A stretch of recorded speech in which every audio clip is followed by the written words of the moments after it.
Salve, salve galera, tudo bem com vocês? Luiz Fernando aqui para mais um Switch Convida e hoje um convidado mais do que especial, né? Hoje eu vou falar com o Gustavo Meza, que é roteirista e apresentador lá do canal Bandeja, inclusive ele apresenta o Bandejão, que é um dos melhores podcasts sobre basquete aqui do Brasil, e eu falo com tranquilidade. Fala, Gustavo!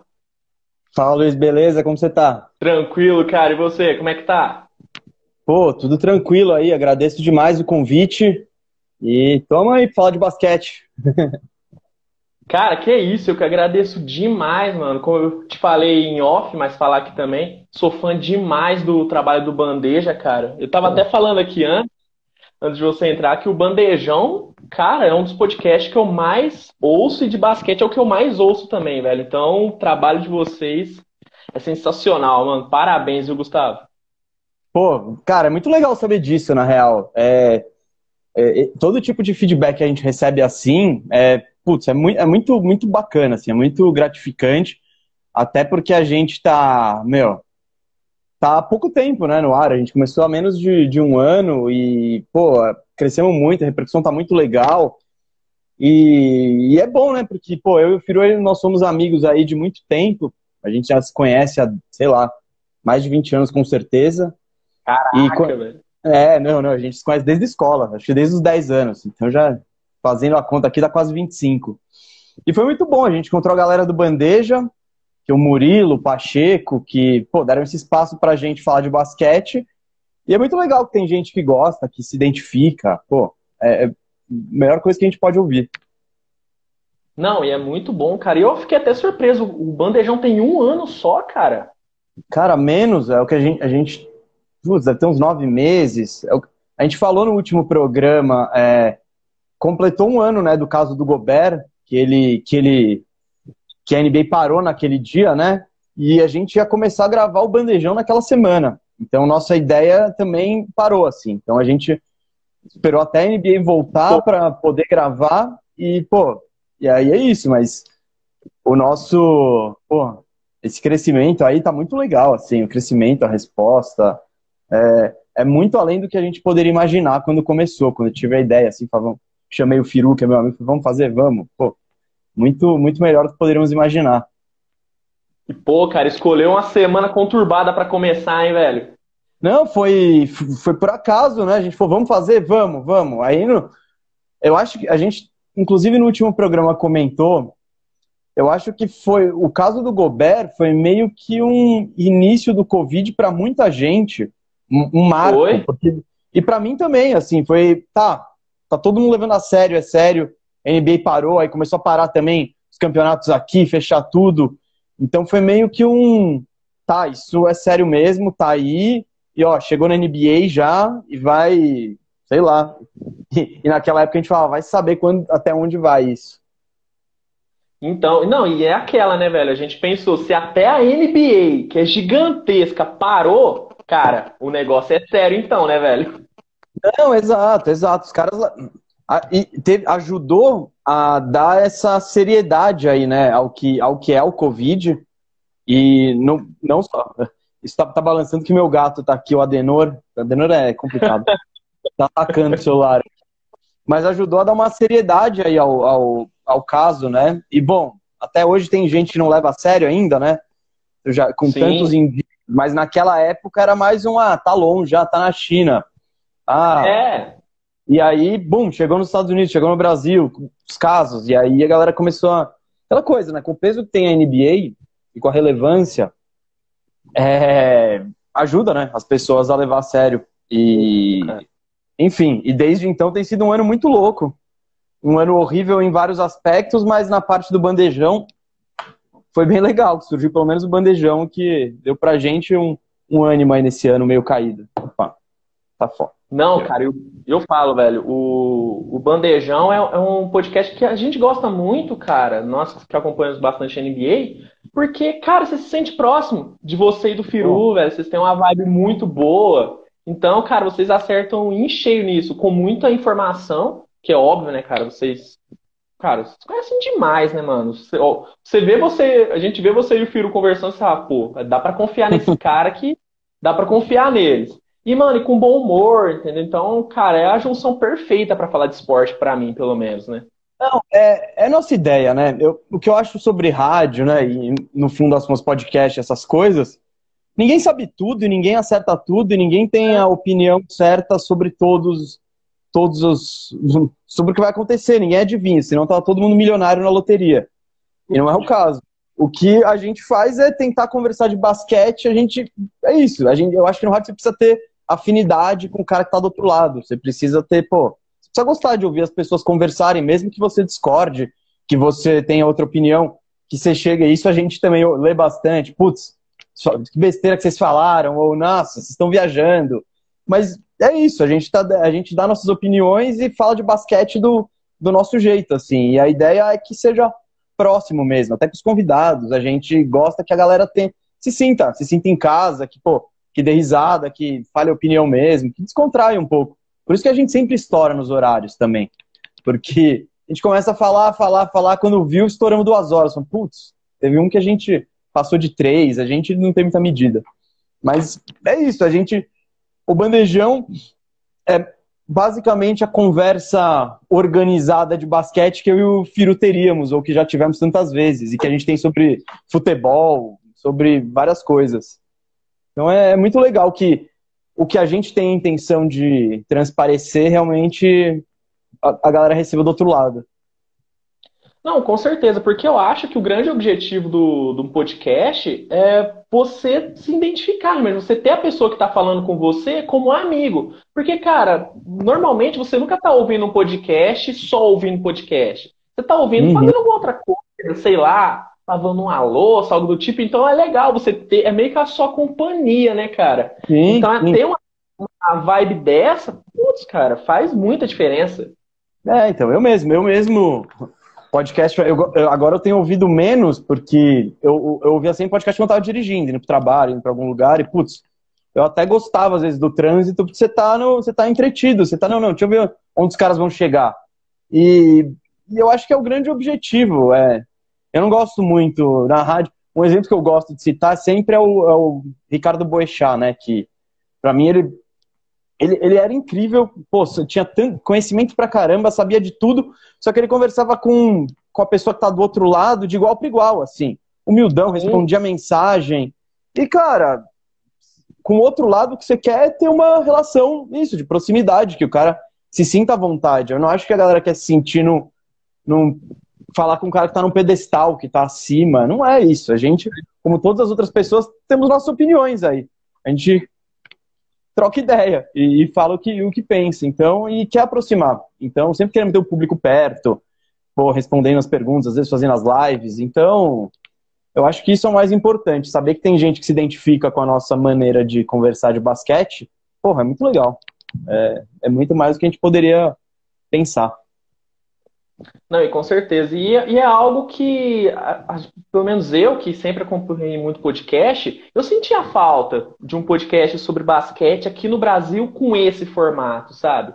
Porque a gente vê, E, cara, não criticando, pelo amor de Deus, cara. Tanto é que o que eu vou falar se enquadra no podcast que eu faço. É sempre uma pessoa falando somente ela, dando opinião dela. É legal, é um formato que eu gosto, tanto que é o formato que eu faço também. Só que, cara, é legal você ter essa conversa, você escutar a conversa de dois amigos, ainda mais você falando, que conhece o Firu há mais de 20 anos, cara. Sim. Não, e a gente briga, no bandejão a gente briga pouco comparado, porque quando a gente discute Corinthians e Palmeiras, putz, você é o quê? Aí, eu sou corintiano. E ele é palmeirense, então... lógico, a maioria, né? A maioria, não tem como fugir. Mas é isso, assim, a ideia é conversar e trazer, sempre que a gente traz um convidado ou traz uma outra pessoa, é para somar o debate. Às vezes a gente curte fazer uns programas que nem há pouco tempo a gente chamou o Marcílio Gabriel, que sabe tudo de hip hop. Ele deu uma aula pra gente sobre a ligação entre hip hop e basquete. Então uma vez a gente chamou já o professor Machado, que falou com a gente sobre a treta com a China, como é que aquele tweet do Daryl Morey, que em 7 palavras ele causou uma treta diplomática, o que era isso? Quem que é a China, né? Qual a importância da China? Então trouxemos um economista para falar. Então, a nossa ideia é gerar um papo legal para as pessoas e que durante isso passemos algum conteúdo. Pô, conversar é coisa tipo de basquete, assim, é o que eu faria num bar, é o que eu faria depois de bater uma bola Sim. com o pessoal. Então, é muito. Ó, alguém mandou pelejão já. Porra, tamo, a gente tá falando com o Murilo. O nosso problema lá é o clubismo. A gente é muito clubista. Então a gente precisa passar essa barreira aí. Não dá. A gente não consegue deixar. Ainda mais uma discussão dessa aqui, deixar o coração de lado, a provocaçãozinha é difícil. Cara, eu vou te falar que clubismo eu consegui separar bem, velho, porque eu sou torcedor do Oklahoma, né, mano? Então não tem muito o que eu falar, né, cara? Então, Ah, mas assim, foi ainda bons bem. momentos. Eu falei, ainda bem que eu não torço pro Lakers. Se eu torcesse pro Lakers, cara, acabou. Eu ia ficar falando do Lakers o tempo inteiro. Falar, campeão? O que eu vou falar? Não, eu torço pro Orlando Magic, né? E não tenho esse problema, porque, cara, eu sou muito realista em relação ao meu time. Eu sou muito clubista, mas, pô, eu tô vendo o que tá acontecendo há muito tempo. Então, a gente até dedica mais. Eu acho que deve ser o programa que mais fala de Orlando Magic que vai no Hemisfério Sul. Ah, com certeza. Porque tô falando ali, eu dou umas desabafadas, eu falo, pô. E o Firu, como ele é Lakers, né? Então ele apanha de ser clubista, mas ele de fato é muito clubista, assim. Não dá pra puxar mais saco do LeBron e do Lakers. Então ele apanha mais como o Magic não tá no noticiário nem nada, não tá brigando, então eu nunca sou, não dá pra ser tido como clubista, que eu nunca vou chegar e falar, não, o favorito é Orlando. Ou não, vai ser campeão. Não dá. Eu tenho um pouco de noção ali, né? Do que esperar do meu time. Não, tanto igual. Quando o pessoal me pergunta, e Luiz, e o Oklahoma, hein? Vai pra playoff? Eu falo, cara, pode ir, não sei. Tipo, Não, eu esse não ano vou. não. Não, eu sei. Eu falo assim, o Shai tá bem ali, então, mas vamos pensar no draft. Você tem que ser. Eu falo, você tem que ser torcedor realista, cara. Sim. Não vou chegar aqui e falar, não, o Oklahoma vai brigar até o final. Vai brigar. Não vai. Não, A gente sabe. Agora mas vai tirar o pé. não, o Oklahoma, falando do Oklahoma, eu gosto muito de como eles estão posicionados. Eu vejo um futuro ótimo ali pro Oklahoma. Eu acho Os que jovens, né, cara? eles estão carregados de pique, eles têm bons jovens. Eu já até falei aqui, claro, num time que tá em tank, pô, qualquer um encravado, o cara é poupado. Então, o Oklahoma entra com um Sim. time novo cada dia. Saem os caras que você fala, meu, quem que é esse maluco aí? Mas você vê o time com o George Hill, com o Al Horford, você pega o Luguentz Dort, que ele é muito bom, o Shake é uma estrela em Estrela. ascensão ali.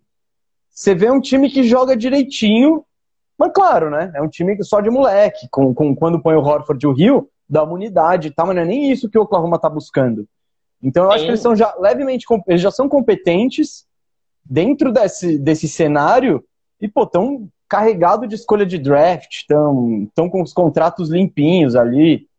Eu acho que tá muito bem posicionado cara, em não muito tempo, a gente sabe, né? Você não vai draftar um cara bom e no ano que vem você tá na final da NBA. Mas você vê um futuro, você vê perspectivas pro Oklahoma. Sim, eu falo, cara, faz tempo que eu não fico tão animado pra um off-season igual eu tô pra essa do Oklahoma, cara. Esse eu tô levemente iludido, levemente. E, Não, cara, sinceramente, eu acho que. Você acha que o futuro do Orlando, cara, será isso mesmo? Meio que. Porque a gente sabe, querendo ou não, o Orlando há um tempo é aquele time que vai pra playoff, só que, cara, você sabe que não vai. Você acha que o time deveria meio que. Tá, vamos aceitar e vamos tentar uma reconstrução, mudar o time? Ou você acha que tem que ir continuando do jeito que tá e até, sei lá, uma temporada mágica se encontrar? Você acha que esse time Eu, se. eu, pa- eu passo bastante tempo pensando nisso, né? Então, com o meu time, eu fico olhando. Orlando é incrível. Todo jogo é que nem foi ontem com o Miami. Vai equilibrado, os caras não sei como se mantém no jogo, tal, legal. Aí 5 minutos finais, 6 minutos finais, aperta a defesa, eles fecham o Vucevic, dobram toda hora nele Sim. e não sai ponto. Aí você vê, você perde, o Vucevic tá chutando o banco ali. É frustrante.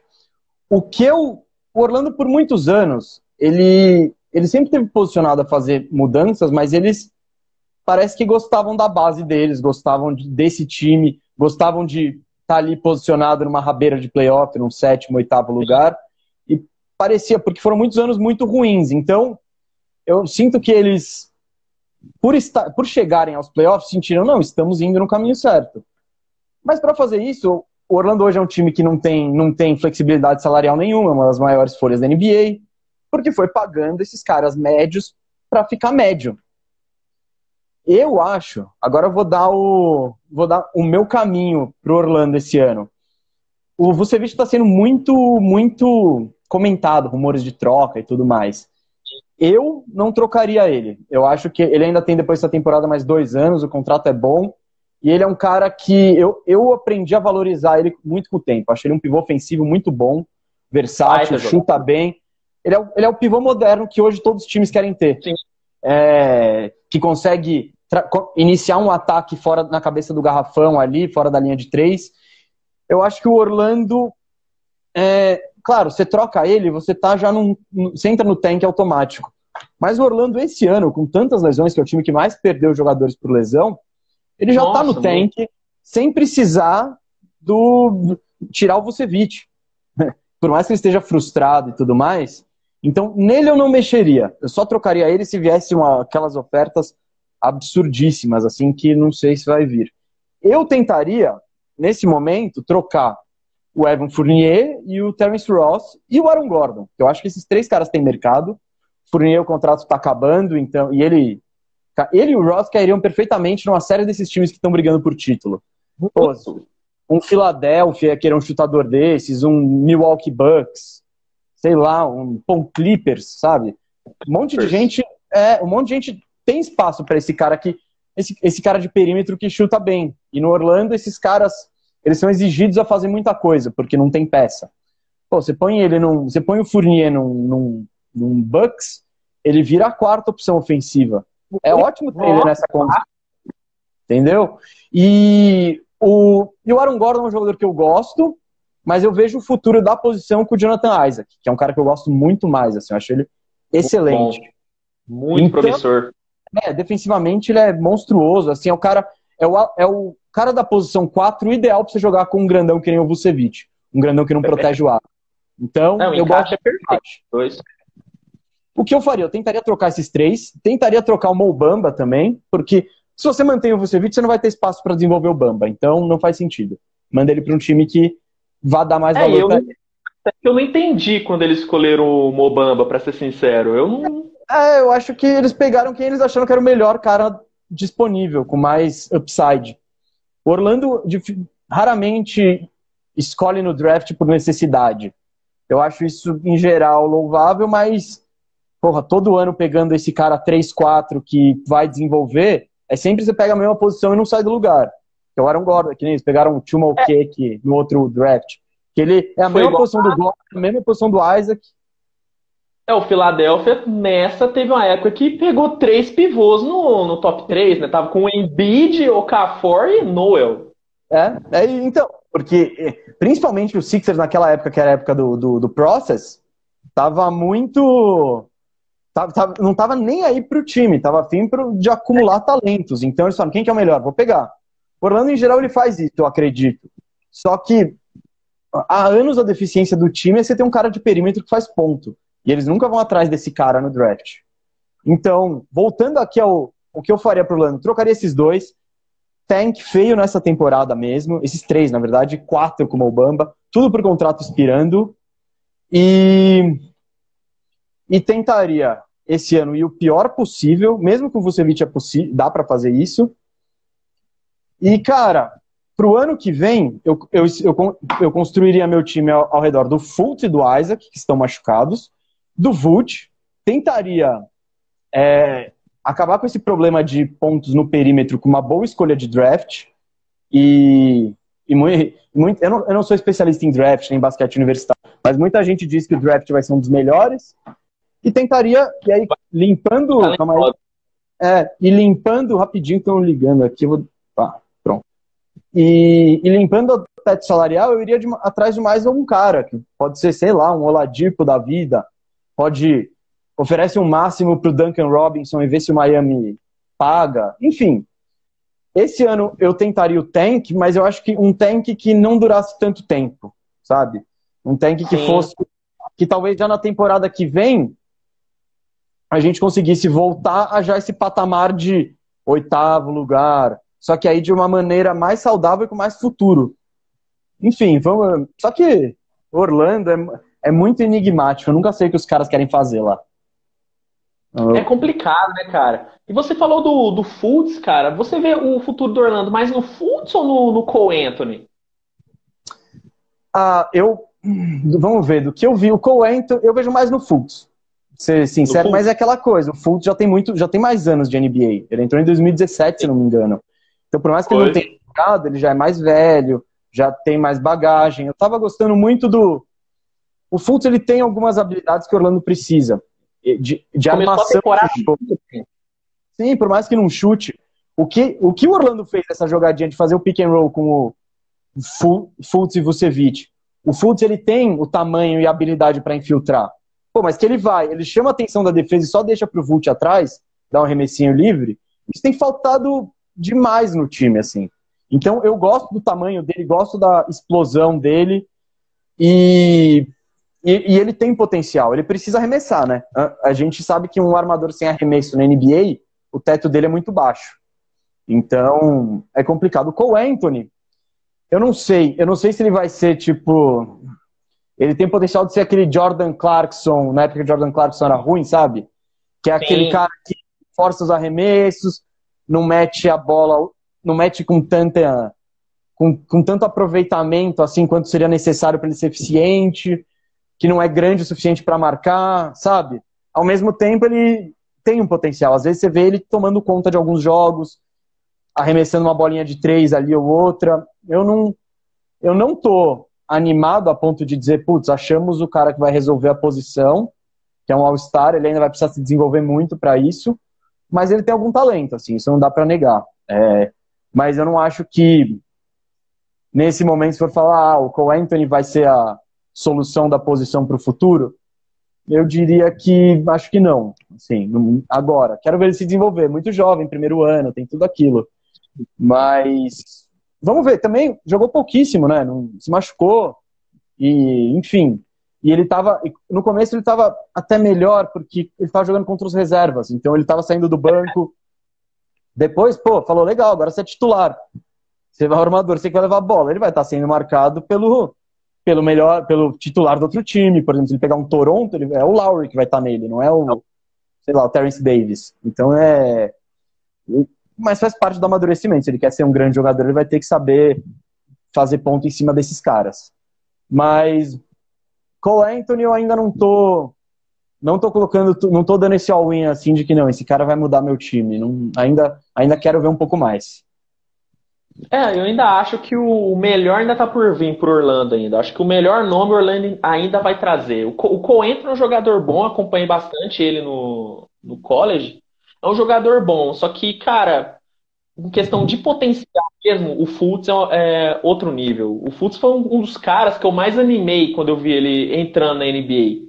Cara, eu vi a temporada dele em Washington, quando ele jogou na universidade. Cara, o Fultz é um jogador sensacional. Era um Derrick Rose. Você viu o Derrick Rose no Fultz. Quando ele deu a lesão, eu falei, cara... É que o Fultz é um caso muito enigmático, né? Você vê, ninguém criticou quando o Philadelphia pegou em primeiro. Porque tem aquelas escolhas assim, quando pegaram o Anthony Bennett, na hora a galera falou, sério? Vocês pegaram esse cara aí na primeira escolha? Foi um negócio que ninguém entendeu. Com o Fultz não, porque ele trazia, pelo menos da universidade, ele trazia o pacote que todo time queria. E que pro Philadelphia 76ers seria o que estava faltando, que era um cara que era um armador grande, que armava o jogo, e na universidade ele chutava 40% de 3. Então... a galera viu isso e falou, opa, tá, beleza. Só que mecânica bonita de arremesso. Sim, aí quando chegou na NBA tava tudo diferente. E ninguém sabia o que era. E, no Philadelphia, tava todo dia vivendo com a pressão de você é o número 1, você é o número 1, você foi a primeira escolha. A gente podia ter pego o Tatum e pegou você. Então, a gente podia pegar o Tatum, não, a gente pegou você e deu uma escolha de draft ainda. Então... sabe? E aí aqueles vídeos no Twitter a galera filmando ele escondido, a forma do arremesso. Foi aquela aquela bola de neve, que uma situação de pressão dele também, parece que não... Da galera não saber exatamente o que ele tinha e dele também, acho, tentar esconder pra sei lá, cumprir as expectativas. Então, foi bem... É um caso até triste. No Orlando, por isso foi muito chato essa lesão, porque o Orlando começou a temporada bem. Óbvio que não ia... Começou 6-2, acho que 4-0. Óbvio que não ia manter esse ritmo. Mas ia estar nesse 50% aí que te garante pra brigar pro playoff. Quando o Fultz se machuca, já, puta, cara, que já dá aquele desânimo, porque o armador, o cara que era legal, esse cara vai dar o salto, se ele dá um salto, ele melhora muito o time.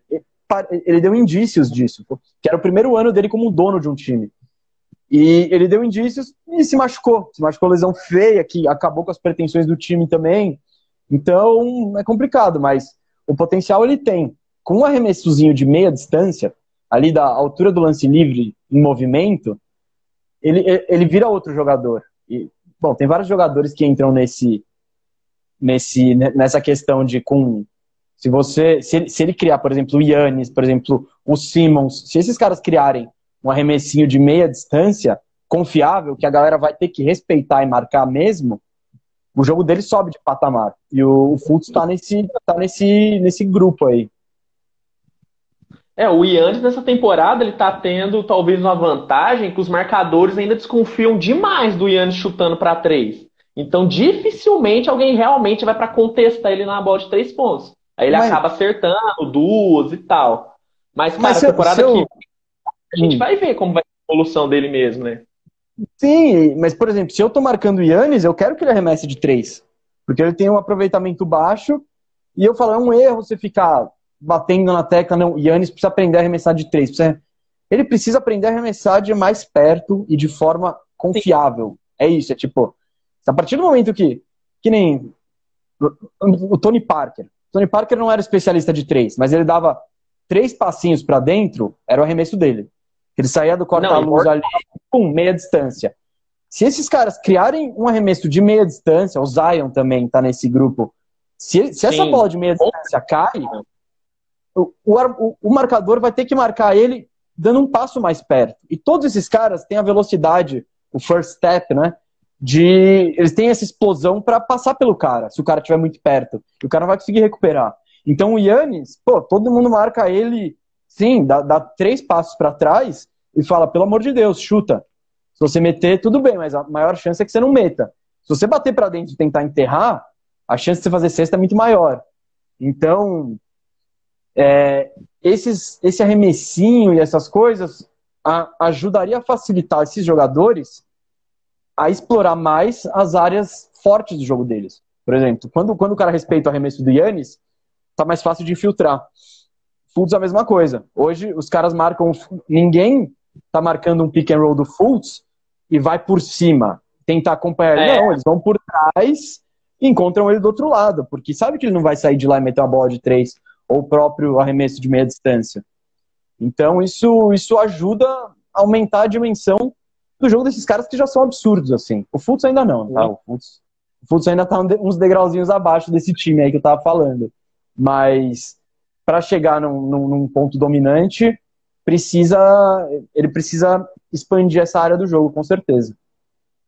Cara, imagina o Simmons com arremesso de média distância, cara. O tanto que esse cara ia chegar em outro patamar na liga. Não. Porque é o que pega no pé dele, é o que a galera fica... O moleque, ele defende bem pra caramba, na transição é imparável, tem um passe lindo, maravilhoso, só que é o que falta nele. E eu não, sinceramente, eu não gosto do Simmons jogando no garrafão. Pra mim, o Simmons, eu gosto dele na armação. Pra mim, eu acho... É aquela mística do Magic Johnson. Você quer ver um cara grande igual ele armando o time. Então, cara, pra mim, ele é o cara que precisa de um arremesso. Se tem um cara que precisa de arremesso na NBA, é o Ben Simmons. Eu concordo. Pra mim, o Simmons é um LeBronzinho, assim. Ele tem muita coisa do jogo do LeBron. A defesa absurda e essa capacidade de você tá em todas as áreas da defesa e de você marcar um cara e principalmente o LeBron mais jovem. E aí você interromper uma linha de passe. Isso eu vejo muito do Simmons muito do LeBron no Simmons. Só que o LeBron, qual é o maior mérito que eu vejo na carreira dele? Ele sempre procurou evoluir e sempre conseguiu evoluir as partes mais fracas do jogo dele. Então, no começo da carreira falavam, pô, o LeBron só bate pra dentro, ele não tem o arremesso, pô, o LeBron não faz post-up, foi fazer post-up, pô, o LeBron não chuta de 3, hoje ele chuta de 3. O Simmons, ele tem um jogo incrível defensivo, em transição é impossível parar ele, só que quando a defesa tá montada, e quando você pega e essa falta de arremesso, essa falta de confiança em ter o arremesso e de todos os outros caras saberem que ele não vai arremessar, isso acaba prejudicando muito o jogo dele. Porque ele fica obsoleto. Porque você vem pro aro, eu sei que você vem pro aro, você quer vir pro aro. A gente não vai te dar isso. Aí, isso eu acho que é o maior desafio dos Sixers, né? Como que você... Porque aí, no jogo de meio de quadra, ele tem mais dificuldade para armar. Até porque tá todo mundo fechando linha de passe e garrafão e desafiando ele a arremessar. Que não é e sabe que não é o que ele faz bem. Então, o Simmons, com esse arremessinho, o jogo dele ia... Inclusive, o papel dele de facilitar para os outros. Ia entrar num outro patamar. É muito frustrante ver o Simmons, às vezes. Porque você assiste um jogo dos Sixers, chega no quarto, ele pega 3 vezes na bola. E é um rebote ofensivo, é uma bola que ele roubou, e, pô, é um outro sei lá o quê, sabe? E é frustrante, você fala, pô, o potencial desse cara... Não, e tudo bem. Ele ainda é um ótimo jogador e o impacto dele, principalmente na defesa, coloca ele na elite da liga. Com um repertório ofensivo melhor, aí aquela coisa, o céu é o limite. Que é o que eu quero ver, eu gosto muito dele também. Por mais que seja frustrante... Tipo, você se frustra porque você gosta. Você fala, cara, esse cara pode chegar num patamar gigante. E não chega porque essa área do jogo, ele por algum motivo não consegue expandir. Não, e o legal da NBA é que tem um monte de jogador que a gente fica com esse sentimento. Eu falo, eu tenho um sentimento desse com o Kyrie Irving. Eu olho o Kyrie Irving e falo... Não, o jogo passado, ontem dele, 40 pontos contra o Celtics. Eu olho pra ele e falo, cara, como é que esse cara nunca ganhou o MVP? Se ele tivesse a cabeça no lugar, cara, o Kyrie Irving ia ser muito mais reconhecido que ele é. Campeão, um jogador que sabe ser decisivo. O problema dele ele tem um temperamento complicado. Todo mundo fala, problema do vestiário e tudo mais. Lesão também é um problema sério do Kyrie Irving. Eu tô esperando ainda quando ele vai lesionar de novo nessa temporada, que ele sempre lesiona perto dos playoffs, né? Já vamos ter a zica dele. Mas ele é um cara, velho, que eu olho pra ele e falo, mano, o potencial que esse cara tem é um absurdo, cara. Ele podia ser muito maior do que ele é, mas muito maior. Eu acho que o Kyrie Irving é o jogador da NBA mais coordenado que tem. A habilidade dele, o equilíbrio e os ângulos. Eu acho que se fosse fazer um campeonato de 21, mano a mano, assim, eu acho que ele teria a chance de ganhar. Claro, na defesa ele não ia marcar ninguém, mas ele ia ter... Que a habilidade dele, ele é absurda. Eu acho que o grande problema do Kyrie é que ele não melhora ninguém ao lado dele. Você solta a bola nele, ele vai lá, pá, pá, pá, bate, gira, finta, tananã. Ontem tava caindo tudo. Foi absurdo contra o Boston. E aí parece que ele é o melhor jogador da liga. Às vezes, essa bola não tá caindo com tanta frequência. E ele não melhora ninguém. E quando ele faz, tipo, enquanto ele tá naquele one-on-one, os crossovers, nas fintas e tudo mais, ele não tá olhando o resto, ele não tá tentando achar um jogador. Então, se a jogada dele não dá certo, que sobra aquele passezinho lateral. Pá, pá, pá, pá, não deu, sua vez. E não é isso. Eu acho que o Kyrie Irving, até por ser o armador, se ele conseguisse ser mais facilitador, é outro cara que o jogo também expandiria para outros horizontes. E a defesa dele é horrível também. Isso não tô nem levando em consideração, né? Porque ele na defesa é muito ruim. Mas é isso. Alguém falou aqui embaixo a relação de amor e ódio. O Kyrie Irving é assim, porque você fala, cara, que jogada incrível, olha o que você fez. Tem uma jogada, inclusive, eu não lembro contra quem que acho que ele tava no Boston, que ele dá uma finta, ele cai, ele levanta, ele pega a bola, ele arremessa, e você fala, cara, incrível isso. E ao mesmo tempo tem jogo que falta 40 segundos, o Nets tá, sei lá, 4 pontos atrás do placar, E ele vai lá e tenta aquele arremesso de 3, nada a ver com 18 segundos no placar. Você fala, cara, também não, né? Não precisa. Enfim, a potencial, a habilidade, isso aí ele não deve para ninguém.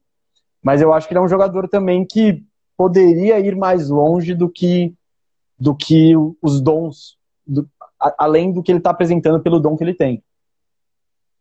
Não, com certeza. E eu falo, cara, eu tô curioso pro Nets nos playoffs, cara, porque assim, a gente sabe do Curry que ele tem esse problema, ele queima muito arremesso no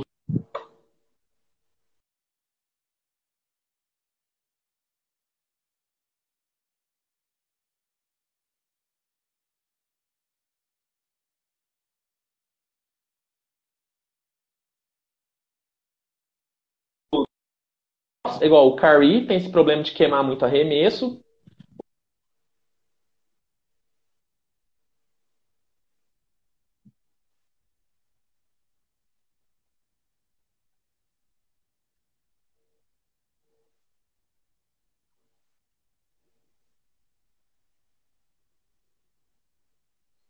Eu acho que essa questão do individualismo desses caras, eu acho que isso está controlado. Eles parecem estar jogando de forma coletiva e sem ego, assim. Claro, a gente viu pouco deles juntos, né? Porque por lesões e tudo mais e coisas relacionadas, mas eu acho que isso não vai ser um problema de hoje o Kyrie ficar irritado que o Durant fez mais ponto ou vice-versa. Isso eu não vejo. O ataque deles é absurdo. É absurdo, assim. E eu vi isso, acho que foi no jogo contra o Clippers, que eu achei muito interessante. Os caras estavam fugindo de quem o Kawhi estava marcando. O Kyrie estava acabando com o jogo. Botou o Kawhi nele, o Kyrie falou, legal, pega você, Harden. Então, se eles tiverem essa inteligência de saber explorar os matchups mais favoráveis, e que eles já estão tendo um pouco, eu acho que eles vão muito longe, assim. É um time talentosíssimo. A questão maior, é claro, é a defesa, né? Talvez nem seja uma questão, eles façam tantos pontos que consigam sobreviver a essas defesas bizarras. Acho que contra o Milwaukee Bucks foi bem assim. Foi um tiroteio e no fim das contas o Nets tinha mais munição. Dá para confiar mais nos 3 do Nets do que no Middleton e no Giannis. Acho que o Jrue Holiday não estava jogando. Então, a questão eu acho a defesa. Defesa eles nesse time, eu acho que talvez no elenco, o único defensor acima da média que eles têm, Bruce Brown também, mas deve ser o Kevin Durant. É o Durant. E o que estão exigindo do Durant, ele joga de pivô, ele vai ter que marcar o LeBron, vai ter que marcar um Anthony Davis, vai ter que pegar... Ele voltando de uma lesão séria como é a do tendão de Aquiles, ele ainda teria que fazer os pontos dele e ainda representar defensivamente, já que os outros jogadores estão abaixo. Então, meu receio em relação ao Nets é isso. É essa questão da defesa não ser muito confiável. Mas, como disse agora, dependendo, nem precisa da defesa, porque o ataque é incrível. Então, eu tô bem curioso. Eu quero ver esse Nets aí jogando jogo sério. E com certeza, eu falo, um dos jogos que eu quero que aconteça nos playoffs de toda forma, pra mim tem que ser a final de conferência, tem que ser Sixers e Nets, porque pra mim o matchup do Sixers e do Nets é muito interessante, porque aí você pensa, tá, você vai colocar o Durant, o Embiid no Simmons. Cara, vai sobrar. Se o Seth Curry tiver num dia bom, aí o Nets já começa a se complicar um pouco mais. Então, pra mim, essa é a série desses playoffs. É a série que eu quero ver. É essa. Eu acho que tem grande... Se fosse apostar hoje, eu apostaria que seria essa a final, claro. Eu acho que, inclusive, são os 2 times com mais chance para derrubar um Lakers, assim. E seria um jogo de xadrez muito interessante, né? Porque quem que vai conseguir impor o seu estilo, né? Porque o Sixers vai jogar com o Embiid. Não tem outro jeito. E no Nets, não tem ninguém capacitado para nem remotamente marcar o Embiid. Só que o Steve Nash pode fazer o quê? Fala, tá bom, o Embiid vai fazer 40 pontos toda a série, mas a gente vai detonar eles com bola de 3. A gente vai deixar o Jeff Green marcando ele, quem quer que seja. Na defesa, o Embiid vai ter que sair para pegar um cara que vai estar lá na linha de 3. E a gente vai fazer mais pontos do que eles. Não sei, sabe? Ia ser muito interessante essas variantes. Ou o Nets ia querer, vai falar, não, vou botar o DeAndre Jordan, e o Claxton e o Blake Griffin. A gente vai fazer falta nele, no Embiid mesmo e pronto. Vamos num estilo mais tradicional. Eu acho que vai ser muito interessante ver como que vai ser essa batalha dos matchups. Porque playoff é muito... É uma batalha de 7 jogos e você tá espelhado contra o seu outro time. Então você precisa fazer ajustes jogo a jogo, partida a partida, até durante. Enfim, eu tô curioso, eu não sei quem ganharia hoje, eu não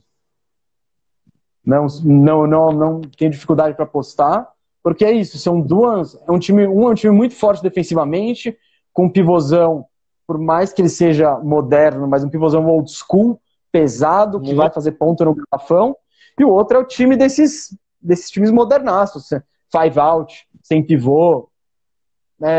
Tem que ver que estilo que vai se impor aí, e claro, eu tô muito curioso para que isso aconteça. Porque são dois times que você olha e fala, cara, não tem como esse time perder uma série de 7 jogos. São os dois times que você olha e fala, cara, como é que esse time vai perder? É complicado, estão muito consistentes. Se fosse para mim falar hoje, talvez eu colocaria o Philadelphia como um pouco menos favorito do que o Nets, talvez pelo histórico do Philadelphia, de já ter perdido alguns jogos importantes em playoffs, o Nets não, mas cara, é uma série que vai ser um jogaço, e eu falo, esse time do Nets encaixou muito com o Steve Nash, né, cara? O Steve Nash, ele vem de DNA totalmente ofensivo, né? Para quem viu que o Suns da época do Nash era isso, era pouco a mais do que o seu adversário. Defesa. E não deu certo, né? E não deu certo, né? Quando você fala que aposta no Nets, o não dá certo pode ser justamente isso. Tem aquele ditado batido, né? Que defesas ganham campeonatos, né? O Sixers é uma defesa de elite. O Embiid e o Simmons são defensores de elite. Então. Muito. Mas eu amava ver aquele Suns jogar. Era meu time favorito da época, assim. Na época. Eu, inclusive, odiava o Spurs na época, porque eu falava, não, agora o Suns vai. Ia lá o Spurs com aquele jeito pragmático, aquele time jogando mais duro, jogando basquete mais lento, mais travado, ia lá e todo ano ganhava deles. Eu falava, pô, não vai dar nunca, né? Mas é um estilo de jogo muito cativante, assim, foi bem revolucionário. Inclusive o Steve Nash, ele fala hoje em dia, né? Que ele dizia que ele tinha que arremessar muito mais, ele arremessava muito pouco, porque era outra época da NBA, ele ficava só preocupado em envolver, e, quando ele é um dos maiores arremessadores de todos os tempos, né, então ele tinha que explorar, arremessar mais bola de 3 por jogo, coisa que ele não fazia. Enfim, mas, sim, toda a patota dele bebe dessa fonte, né, o próprio Mike D'Antoni, que é assistente, o Amar'e Stoudemire, que tá lá na comissão, enfim, com esse time do Nets, eu acho que você não consegue. Também você vai jogar de que outra maneira? Não tem. Run and gun, né? Vamos correr, vamos ser rápido, vamos tentar pegar outra defesa desprevenida e vamos meter ponto, porque é o que nossos jogadores sabem fazer. Então vai ser. Tanto é que você tendo o Harden na armação do time, não tem como você esperar outra coisa. O Harden joga no running gun há anos e anos no Houston, então é o que ele está acostumado a fazer. Não, é isso. Não, e não é nem isso. O Harden é um jogador ofensivo. O Kyrie é um jogador... Esses dois são jogadores conhecidos pelos seus ataques. Nada suas defesas. O Durant, ele é um jogador bom defensivamente, eu acho, mas no ataque ele é fora de série. Ele é o cestinha talvez mais letal que exista, assim. Então, com certeza. Como que você vai jogar? É isso, você vai montar um time e montar uma receita de... Como é que você vai fazer Não dá pra você fazer um bolo sem o açúcar, sei lá. Eu sou péssimo na cozinha, mas tô dando um exemplo. Então, também se você tem o açúcar, você não vai querer fazer nada salgado. Pô, você tem os caras com essa característica. Monte o time através dessa característica. Eu acho que a grande cagada em geral em técnicos, isso vale pro futebol também, é o cara que quer implementar, é o cara do estilo de jogo, é o cara que tem o esquema dele. E aí ele chega num time e fala, vou implementar meu esquema. Foi o que o Thiago Nunes fez no Corinthians esse ano, que passou. Ele chegou e falou, vim revolucionar, vou implementar meu esquema, tal, tal, tal. Ele joga com 2 pontas abertos. Tem 2 pontas? O Corinthians não tem. Aí fica com o Ramiro aberto. Então, sabe? Vai ser moderno. O Luan vai voltar para armar e ele busca aqui a bola no meio dos zagueiros e leva. Acho que o Luan tem físico para isso. Então é isso. É o cara que chegou com a ideia dele e falou: jogadores têm que se moldar a minha ideia. E quando o trabalho do técnico é justamente o oposto. É fazer, a partir do que você tem, fazer o melhor time possível, o time que encaixe, que faça sentido. E bom, o Nash, pelo menos voltando aqui, na filosofia e com o que ele tem lá de plantel, é o que ele tá tentando fazer. E tá fazendo muito bem. Se você falou do Spurs, cara, na hora me lembra um time nessa temporada que tá lembrando aquele Spurs, hein? O Jazz, hein, cara? O Jazz... Fala. O Jazz é um time que é o mesmo medo que eu senti do Bucks em 2019. É aquele time que destrói na temporada regular e dá aquela desapontada nos playoffs. Eu não acho que ele vai ser tanto assim com o Jazz. Eu acho que o Jazz é um time mais organizado e tudo mais. Tem mais peças para resolver uma possível situação no jogo. Mas, cara, esse Jazz tá jogando bem, hein? Esse Jazz tá conseguindo, hein? Não, então, essa comparação com o Spurs eu já até ouvi. Eu acho que ela é um pouco extrema, até porque, sei lá, acompanho o basquete desde, 96, bom, década de 2000 pra frente, bastante. Antes era esporádico, né? Você viu que passava na TV e tal, mas já gostava. Sim. Durante todo esse período, acho que o time que eu mais gostei de ver jogar na minha vida foi o Spurs de 2014. Porque, nossa, é um basquete maravilhoso, assim, todo mundo passando a bola, todo mundo fazendo a movimentação certa, ninguém com ego nenhum, assim, e o basquete é maravilhoso, assim, você vê que você não precisa ter o jogador mais talentoso, ou por mais que aquele time fosse muito bom, tal, mas você pega talento, você põe o do Heat com o LeBron e com o Wade, tinha mais time, claro. Mas você vê como que o esquema de jogo e fazer a coisa certa e saber sua movimentação e seu papel contribuem para fazer um time. Aquele lá é o exemplo máximo disso, de como o coletivo pode te levar longe. O Jazz, eu acho que ele é menos brilhante nesse aspecto da movimentação da bola, tal. Eu diria que ele pode ser um Spurs genérico, assim, mas ao mesmo tempo você tem você vê que tem algo dessa fonte ali, do passe a mais e da identidade do time saber o que faz. Teve eu não lembro contra quem foi a jogada, uma jogada até que viralizou aí esse ano, que é uma que eu acho que todos os caras do Jazz pegam na bola 2 vezes. Eles rodam a bola inteira, aí entra no garrafão e a bola sai de novo, e aí sei lá, acho que o Bogdanovic mete uma bola de 3.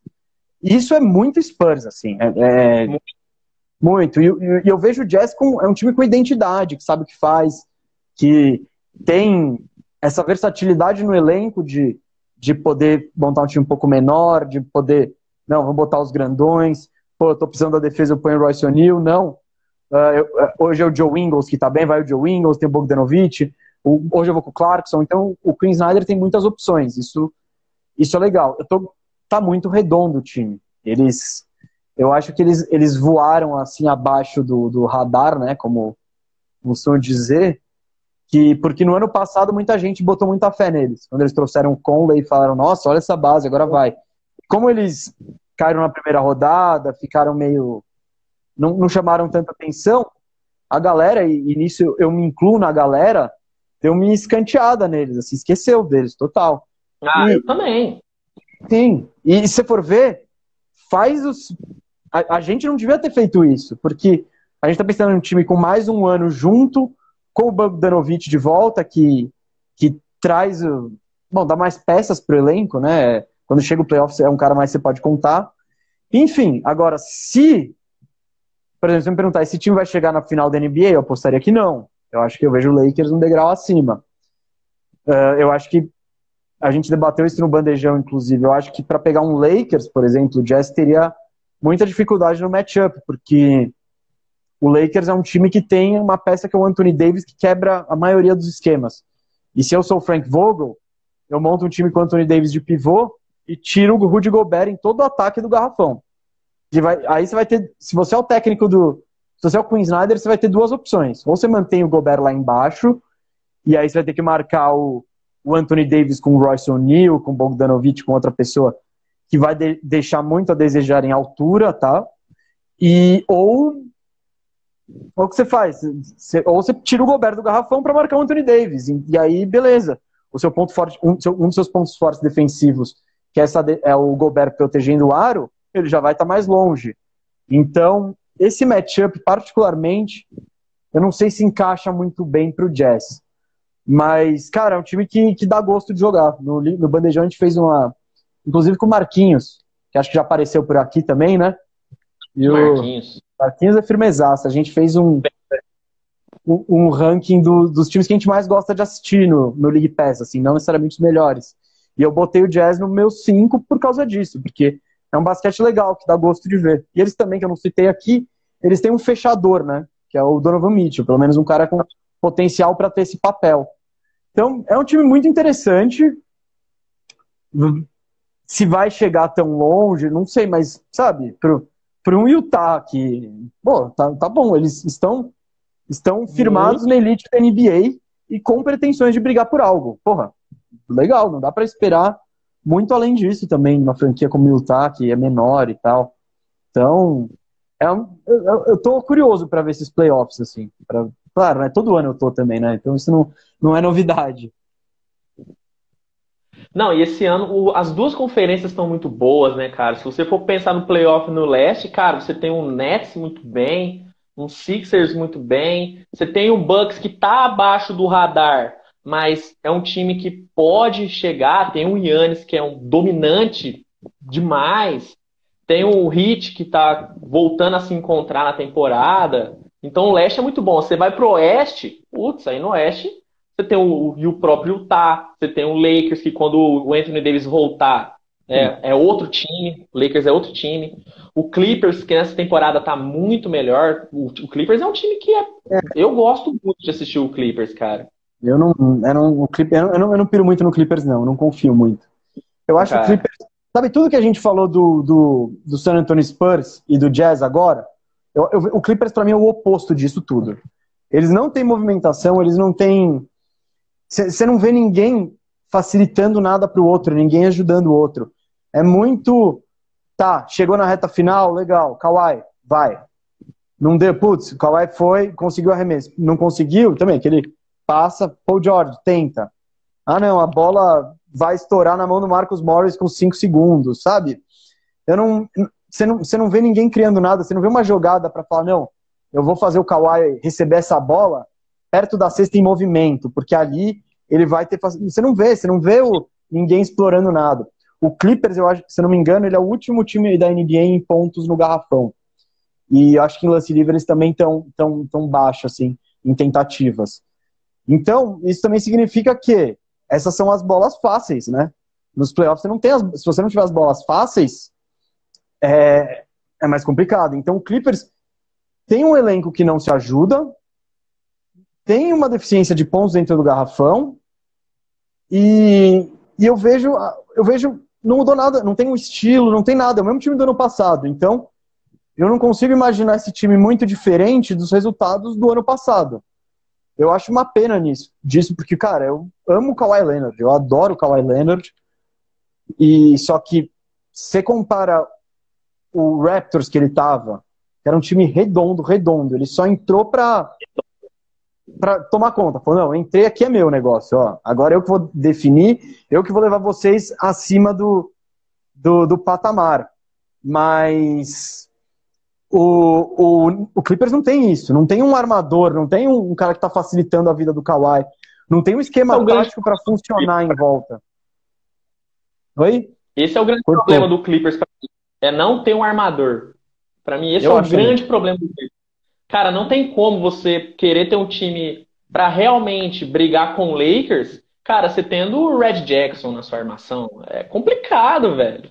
Tipo, ainda mais agora Sim, o Lakers sim. tendo um Dennis Schroeder no time, então é complicado. O Clippers, o fator Kawhi do Clippers é um diferencial. O Kawhi é um jogador que você sabe que, cara, chega um momento do jogo que se realmente aconteceu, o Kawhi ele consegue assumir a bronca e fazer o time chegar Eu lá. acho também. Só que o time tem que dar a possibilidade pro Kawhi ter essa chance. Não adianta você ter o Kawhi no time faltando 1 minuto para acabar o jogo, seu time tá perdendo por 10, entendeu? Então não tem. Então o Clippers ainda falta isso ainda. Eu gosto do Clippers porque eu acho que a rotação do Clippers eu gosto. O time, o banco entra, consegue fazer uma. O Zubat entra bem, eu gosto muito do Zubat. Então é por isso que eu ainda coloco o Clippers como um dos três no Oeste. Mas, cara, sinceramente, eu acho que o Denver talvez é um time que, se você for pegar no mano a mano mesmo, o Denver é um time que tem mais possibilidade do que o Clippers. Tem mais peça, talvez, o Denver para um playoff em si do que o próprio Clippers. Como foi na última temporada, né? Não, então, do Denver em si, eu gosto do Denver, só que eu vejo o Denver, principalmente pela saída do Jeremy Grant. Ah, mas o Jeremy Grant não é um grande jogador, ele é um bom jogador. Mas é a falta de reposição a alguém com as características dele. No Nuggets, eu acho que você não tem acho que nenhum bom defensor no elenco, se for ver. Você vai pegar o LeBron, quem que você vai botar nele? O Michael Porter Jr.? Vai tomar um baile. O Michael Porter Jr. foi caçado nos playoffs do ano passado. Você não Muito. tem. Você vai pôr o Millsap? Não sei, tá faltando. Tá, tá fazendo falta esse cara que é o marcador de perímetro, o cara que vai pegar alguém. Porque ataque eles têm, o Jokic é incrível. E, e além desse marcador de perímetro que eles não têm a proteção de aro. Que o Jokic, se O tem algo que Jokic ele não faz bem, é isso. O negócio dele não é dar toco, ele é preso no chão. Então, e claro, até o Jamal Murray falou isso numa entrevista esses dias. Não dá para exigir do Jokic também que ele proteja o aro. Ele já faz tudo. Então o Jamal Murray estava reconhecendo essa falta de proteção no aro. Por causa disso, eu ainda acho que o Nuggets vai ter alguma dificuldade em subir um nível. Porque eles estão no mínimo. Então, falando que o PJ Tucker pode pintar lá, o Bruno aqui. Sim, eu acho que o Nuggets vai tentar se movimentar para ir atrás desse cara. O Tucker, ele tem que pensar que ele tá mais velho, ele é pesado, assim, eu não sei se ele tem a velocidade lateral para bater de frente com o LeBron, para bater de frente com o Kawhi, mas isso seria um movimento no intuito de resolver essa debilidade do time, assim, de ter mais marcadores confiáveis. Mas eu não... Em temporada regular, eu até falei isso no Bandejão, o Nuggets, eu nunca tive nenhuma dúvida de que o Nuggets ia para os playoffs, de que, sei lá, eu até apostava em ficar em uns 4 primeiros, porque o time deles funciona muito na temporada regular. Quando chegar nos playoffs, que aí isso vai começar a fazer mais peso. Pô, você não tem esse marcador de perímetro quando você está jogando contra o Orlando Magic, beleza. Você não tem um marcador de perímetro jogando 7 jogos contra o LeBron, vai fazer mais falta. Então, esse é o meu único porém com o Nuggets, mas eu acho um time muito...